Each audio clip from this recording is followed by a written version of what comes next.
Masih kene di daerah Paojan. Paojan teh nu tadi komik diceritakeun ti Indihiang teh kajero kampung naik 05 mun ti Tasik ti Simpang 5. Kami di ditu masih kena sakola SD. Sok babantu di Bijuju kukud bangsada sok jualan ogolong, pisang, jeung ondel-ondel, aya oge gehu. Tah sok kukud kami mantuan osok lumayan osok dibere pecel ku Bijuju. Ping dia sok kukud ayeuna ieu geus rada beurang cuang kukud lah Bijuju hayang gara-gara sare ngan kami teh kukud geus beres. Ari cek Bijuju teh ping dia yeuh tajang maneh. Aya gorengan lain gorengan bala-bala 3 jeung pecel yeuh dibungkus. Jig dahar di meuni bae lah. Ukame teh di dahar bari ngameng-ngameng acan. Lah ngaranna ge budak.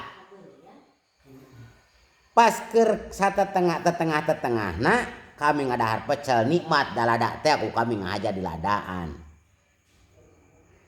But aya nu asa kacugak ku cucuk betan euy. Oh, melag di jerona genggerong. Ieu naon. Wah. Kabeh hari weus-weus bae hari weus-weus.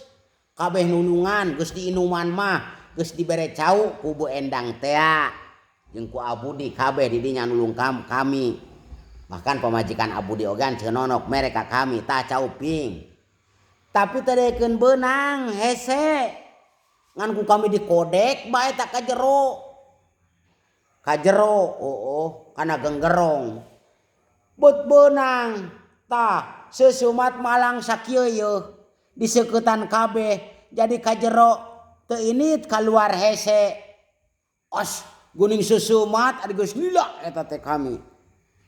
Ngan katemong gua ditemongkeun kieu susumat.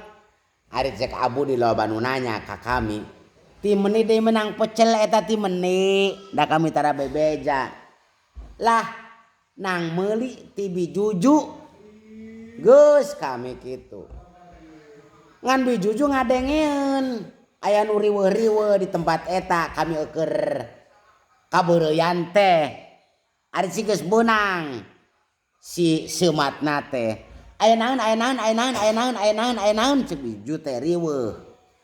Yeuh si Iping aya nu melag dina genggerongna seumat tah geuning seseumatna ge cenah ti Bijuju nang meuli pecelna.